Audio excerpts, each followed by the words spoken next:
गोस्वामी जी महाराज पूर्व प्रसंग में वर्णन किए। श्री रघुनाथ जी की आज्ञा प्राप्त करके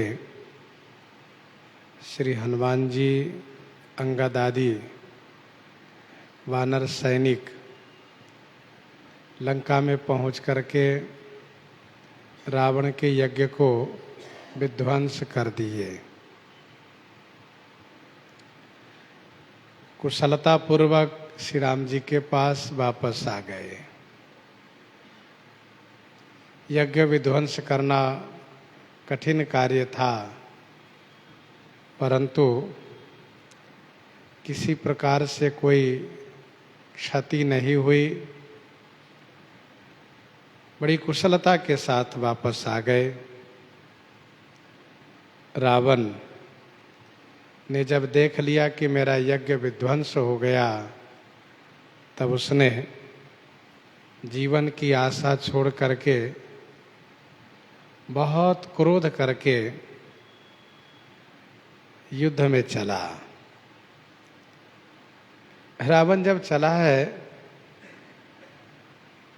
तो बड़ा ही भयानक अशगुन होने लगा है,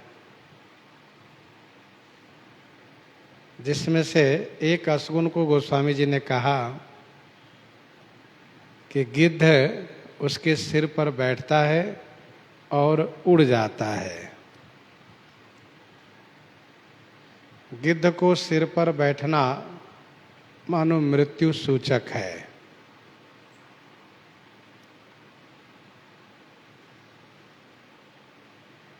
पहले ही गोस्वामी जी कह चुके हैं, जनु काल दूत उल्लूक बोलई वचन परम भयावने। गोमाय गिद्ध कराल कर रव स्वान बोलहि अति घने।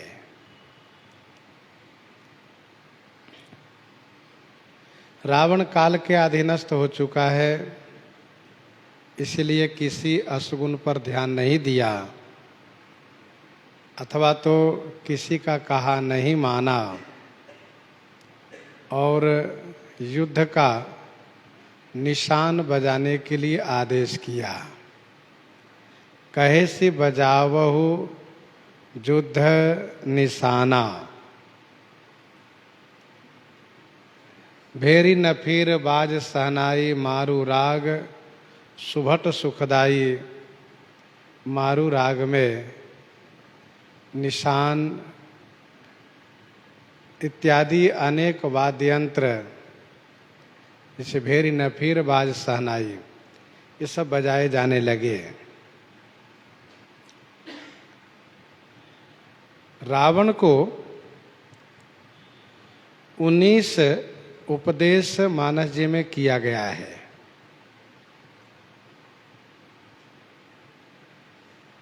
उन्नीस उपदेश किया गया है, परंतु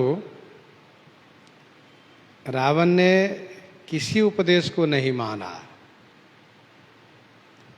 सभी उपदेशकों ने श्री राम जी को परम ब्रह्म होने का प्रमाण प्रस्तुत करते हुए रावण को समझाया, परंतु रावण ने नहीं माना। रावण का भी अपना हठ है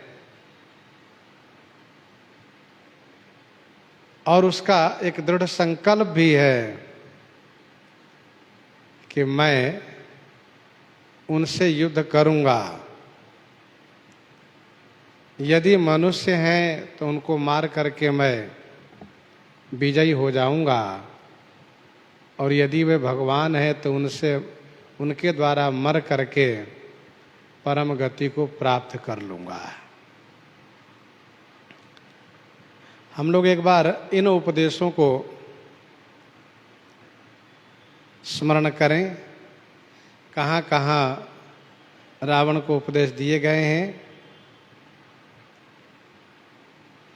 प्रथम उपदेश मानस जी के आरण्य कांड,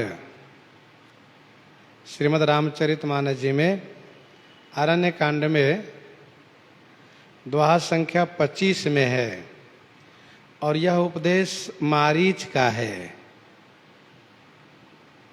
तेहि पुनि कहा सुनहु दस शेषा, तेहि पुनि कहा सुनहु दस शेषा, ते नर रूप चराचर ऐसा, ते नर रूप चराचर ऐसा।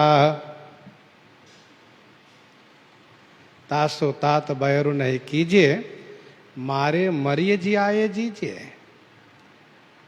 मारीच ने आप बीती भी सुनाते हुए कहा कि तब ये कुमार अवस्था में थे और महर्षि विश्वामित्र जी के यज्ञ की रक्षा में गए थे और मैं यज्ञ को विध्वंस करने के लिए गया। उन्होंने बिना फल के बाण से मुझे मारा तो मैं आकाश में हवा में उड़ते हुए यहाँ आकर गिरा था। उन्होंने मेरे भाई सुबाहु को मार डाला, अन्य सैनिकों को मार डाला, परंतु मुझे उन्होंने छोड़ दिया। और मेरी तो वो दशा है जैसे कीट भृंग की दशा होती है। मुझे आज भी दोनों भाई सब जगह दिखाई देते हैं। मैं बहुत डरा हुआ रहता हूं, इसीलिए मेरा कहा आप मानिए, जाहु भवन कुल कुशल विचारी। कुल की कुशलता को विचार करके आप अपने भवन को चले जाइए। सुन करके रावण बहुत नाराज हुआ और पहले तो बहुत गाली दिया और फिर धमकाया डरवाया कि तुझे मार दूंगा मैं।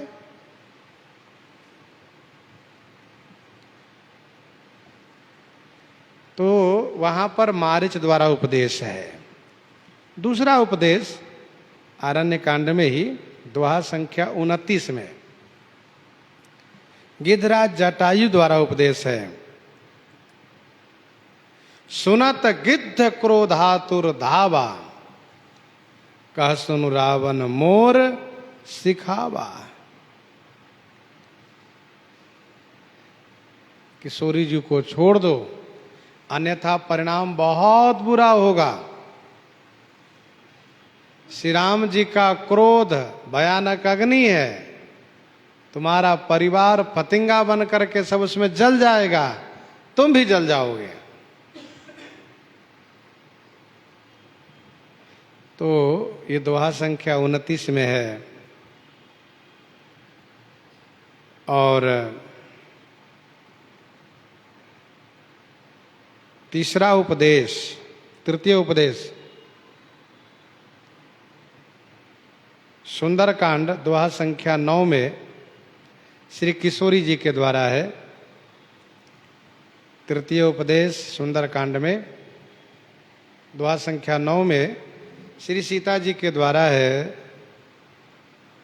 सुनु दसमुख खद्योत प्रकाशा, कबहू क नलिनी करई विकासा, असमन समुझु कहती जान की, खल सुधि नहीं रघुवीर बान की। सठ सुने हरिया नहीं मोही, अधम निलज्ज लाज नहीं तो ही। यह शिक्षा है, उपदेश है। चौथा उपदेश सुंदरकांड में ही दोहा संख्या 23 में है, जो श्री हनुमान जी के द्वारा है। सुनु रावण ब्रह्मांड निकाया, पाए जा सुबल विरचते माया। जाके बल विरंची हरीसा, पालत सृजत हरत दस शीसा।